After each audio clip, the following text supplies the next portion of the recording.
গাজীপুরের শ্রীপুরে একটি কারখানা বন্ধের প্রতিবাদে ঢাকা ময়মনসিংহ মহাসড়ক অবরোধ করে বিক্ষোভ করেছেন শ্রমিকরা।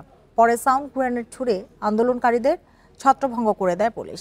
পুলিশ জানায় কয়েকদিন ধরে নগর হাওলা গ্রামের ইয়ার্ন ডাইং লিমিটেড নামের কারখানার শ্রমিকরা বকেয়া বেতনের দাবিতে বিক্ষোভ করেছিল। রোববার শ্রমিকদের বকেয়া বেতন পরিশোধ করে কারখানা অনির্দিষ্টকালের জন্য বন্ধ ঘোষণা করে কর্তৃপক্ষ। সকালে শ্রমিকরা ওই কারখানার সামনে অবস্থান নিয়ে বিক্ষোভ করতে থাকে। এক পর্যায়ে ঢাকা ময়মনসিংহ মহাসড়ক অবরোধ করে তারা। এ সময় ওই মহাসড়কে প্রায় 1 ঘন্টা যান চলাচল বন্ধ থাকে, ফলে কয়েক কিলোমিটার জুড়ে সৃষ্টি হয় যানজটের। পরে পুলিশ সাউন্ড গ্রেনেড ছুড়ে শ্রমিকদের মহাসড়ক থেকে ছড়িয়ে দিলে স্বাভাবিক হয় যান চলাচল।